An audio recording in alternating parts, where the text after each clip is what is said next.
Hey everyone, Aaron Albert's here. So, something unusual for the night. Usually I come on, I'm usually bragging on Brian Mass, unlike my last video where I kind of talked about, Amtrak and Brightline. Today though is a little bit different. There is going to be a little bit of a rag on Brian Mass, but not to a really bad extent like I normally do.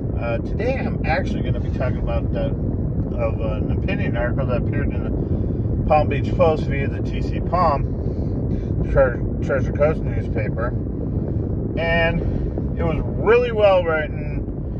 It essentially talked about the Florida East Coast, Brightline, the Coast Guard, the brouhaha over the St Lucie River Bridge. And usually when I talk about St Lucie River Bridge, like I said, I usually rag on Brian Mass and how he's not being a leader and trying to get the bridge for himself. And I'm going to talk about that a little bit, but not a lot. But this article was really well written. It really was. It went into detail, about how Brightline was answering, for the Florida East Coast and themselves over the Coast Guard's decision to have the bridge the way it was, the operating schedule. They went into detail about how there's not going to be a bridge tender on site to get other voting information via the log until Brightline starts its operation, which I don't understand either, but that's what they decided on. And they're also talking about, the operating schedule and the height difference between the Roosevelt Bridge and the St Lucie River drawbridge for the railroads. And the person who did it, they live in the area. They obviously, they're not mad at Brightline. They're not mad at Florida East Coast. They're really not mad at Brian Mass or the Coast Guard. I think what they were trying to show was, when they wrote this article, was how it could be solved. And I give the person credit. Like I said, I give the person on the world credit. They're showing more initiative towards solving the solution than their elected representative for that area. But, we all agree that the drawbridge for the railroad does need to be replaced. Now, a lot of people are saying so does the Roosevelt Bridge for it, because, most boats can pass on it fine. It's when the big taller boats go by, they have to wait for the bridge to go up. It does affect the railroad bridge too. But honestly, I can understand why the person wrote it. And they said, you know what?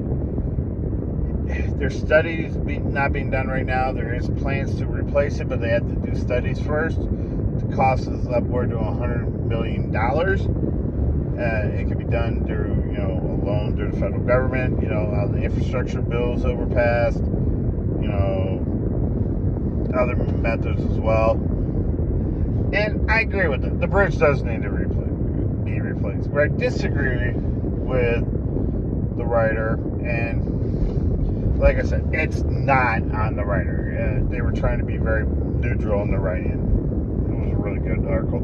I'll include a link in the description when I post this. It's behind a paywall, so if you don't have, the paid subscription to the TC Palm, Palm Beach Post, or anything like that, you're gonna have to find a way to read it, and hopefully it will be written for appear on those free news sites where you can read it. But the person that the person that should be going after, that the author should have been going after, was Brian Mass. And like I said, this is going to be a little bit of a rant. Mass has not been a leader in all this. Him and his marine industry buddies would rather see Brightline fail and go back to where it was just Florida East Coast, where the bridge was basically timed on when freight traffic was going by, and the bridge would be up most of the day and nobody would have an issue with it. And Brian's not, like I said, Brian's not being a leader and all this. He's being more of a crybaby, or the male equivalent of a Karen. And instead of stepping up and trying to say, hey, I'll contact, the Secretary of Transportation or sponsor a bill, to help replace the bridge, It's going under by administration of Brightline and the Coast Guard or anybody else think of it at the behest of his marine industry buddies. We all know he's in the pocket of them. That's not even a secret. He backed their lawsuit, tried to stop the bridge being rebuilt. He backed the lawsuit for an injunction. He backed the county's lawsuit against Brightline trying to come north. So we all know whose pocket you're in, Brian. Don't even try to hide it. We all know you partying on their boats to raise money. We're pretty sure they have blackmail on you for something, but we're not going to go there.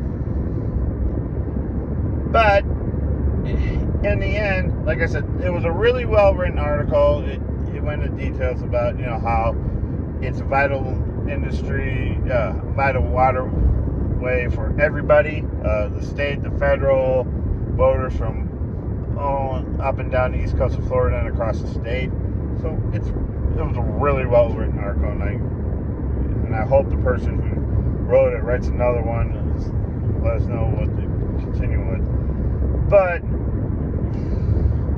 like I said, there was one or two parts that I disagree with, mainly about no mention of Brian Mass. But whoever wrote it, thank you for writing it. You deserve a thumbs up and a salute from me, and I'm pretty sure hundreds of other people in there who want to see Brightline come through their community. They want to stop in Stewart or somewhere close by it so they can take the train south, because they all travel on 995 and the turnpike. You don't know how bad it can get. So whoever you are, keep on writing, and to everyone else, I hope you had a great 4th of July, and I'll see you next time. Bye.